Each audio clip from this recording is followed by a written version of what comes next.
Pada zaman dahulu, di desa Ngasem hidup seorang gadis bernama Endang Sawitri. Penduduk desa tak seorang pun yang tahu kalau Endang Sawitri punya seorang suami. Namun, ia hamil. Tak lama kemudian, ia melahirkan dan sangat mengejutkan penduduk karena yang dilahirkan bukan seorang bayi, melainkan seekor naga. Anehnya, naga itu bisa berbicara seperti halnya manusia. Naga itu diberi nama Baru Klinting. Di usia remaja, Baru Klinting bertanya kepada ibunya, "Ibu, apakah saya ini juga mempunyai seorang ayah? Siapa ayah sebenarnya?" Ayahmu seorang raja yang saat ini sedang bertapa di gua lereng Gunung Telomoyo.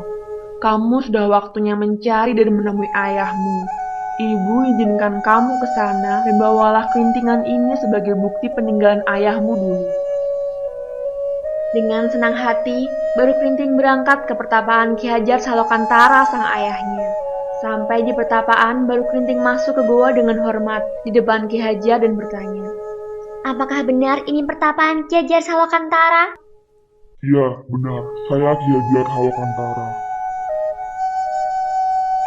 Dengan sembah sujud di hadapan Ki Hajar, Baru Klinting berkata, "Berarti Ki Hajar adalah orang tuaku yang sudah lama aku cari-cari.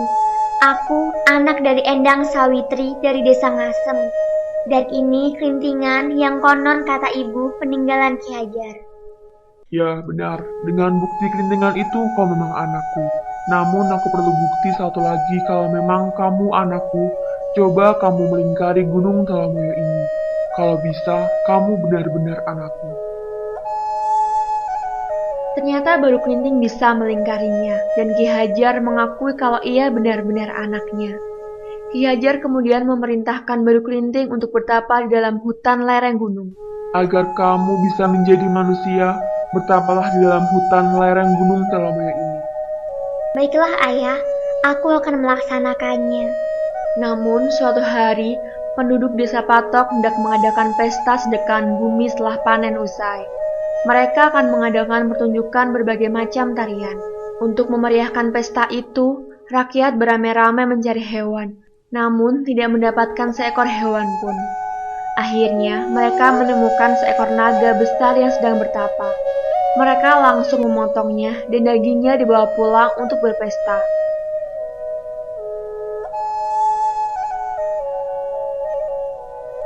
Dalam acara pesta itu, datanglah seekor anak jelmaan Baru Klinting ikut dalam keramaian itu dan ingin menikmati hidangan. Dengan sikap acuh dan sinis, mereka mengusir anak itu dari pesta dengan paksa karena dianggap pengemis yang menjijikan dan memalukan. Dengan sakit hati, anak itu pergi meninggalkan pesta.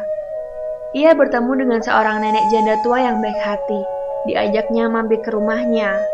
Janda tua itu memperlakukan anak itu seperti tamu, dihormati dan disiapkan hidangan.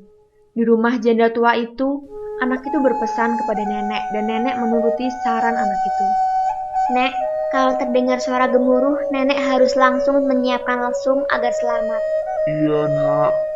Sesaat kemudian, anak itu kembali ke pesta mencoba ikut dan meminta hidangan dalam pesta yang diadakan oleh penduduk desa. Namun, lagi-lagi warga tetap tidak menerima anak itu. Bahkan, anak itu ditendang agar pergi dari tempat pesta itu. Dengan kemarahan hati, anak itu mengadakan sayembara. "Baiklah, aku akan pergi. Namun sebelumnya, aku hendak melihat siapa yang bisa mencabut lidi ini." Beberapa penduduk desa dari laki-laki maupun perempuan, dari anak-anak sampai dewasa mencoba. Namun, tak satu pun warga desa yang mampu mencabut lidi itu. Akhirnya, anak jelmaan Baru Klinting itu sendirilah yang mencabutnya. Ternyata lubang tancapan lidi tadi muncul mata air yang deras, semakin membesar dan menggenangi desa itu. Penduduk semua tenggelam, kecuali janda tua yang baik hati yang masih kosong yang dapat selamat. Semua desa menjadi rawa-rawa, karena airnya yang sangat bening, maka disebutlah Rawa Pening. Dan sekarang berada di Kabupaten Semarang, Jawa Tengah.